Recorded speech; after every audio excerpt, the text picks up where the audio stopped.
I always think about how Jujutsu Kaisen was almost this close to being basically Shaolin Showdown, because the story starts and ends with Sukuna fingers.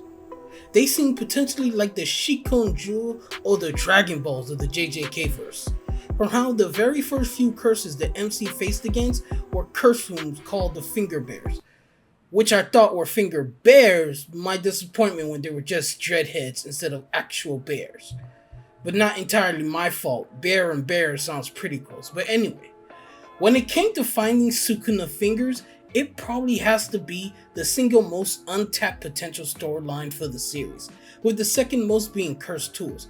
Its potential could have led us into going to several different plot points, like setting up where everyone was in on the race to find Sukuna fingers, from the disaster curses, Ghetto's goon, random curse users, and even random curses, as we have already seen that curses were being attracted to Sukuna fingers.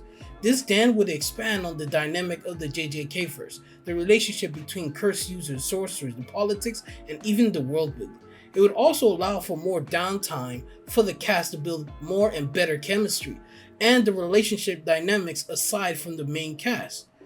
For good or bad, the fingers could have been like the Shikon Jewel, the Dragon Balls for JJK. Some could argue that JJK's strong suit is being short and sweet, and not being bogged down to lead to issues like pacing, like slow plot progression, unnecessary details, or excessive exposition. I know because I'm one of them, but I could also argue that this could have been just the thing to fill in some void and still keep pace with the unique style of Gege's writing. What could have been. But the mystery of Sukuna's fingers still remains as one of Jujutsu Kaisen's most intriguing plot point up until the very end. From the very first chapter where Megami sensed an ominous presence on Yuji, wondering whether it was the finger itself or Yuji's innate abilities that drew his attention.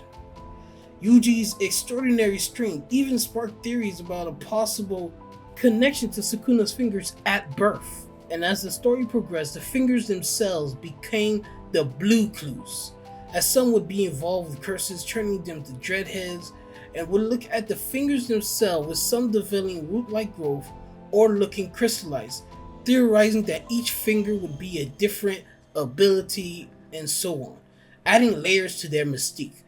And with the final arc being the nice big bow, capitalizing on this long-standing mystery of where the last finger was, weaving a complex narrative around the last finger's whereabouts and purpose. If we had already found all 20 fingers, or there was still one last finger in someone else's back pocket, an ace in the hole. Speculation ran rampant. Had someone consumed it? Was it hidden away? Or hadn't been used early in the story without anyone realizing? In the end, the mystery of Sukuna's finger kept us guessing and engaged throughout Jujutsu Kaisen. From the very first chapter, we were drawn into a web of questions about Yuji's connections to Sukuna and the strange nature of the fingers themselves. It is a testament to Gege Akutami's storytelling that this mystery resonated so deeply with fans, reminding us that sometimes the questions we ask are just as important as the answers we find.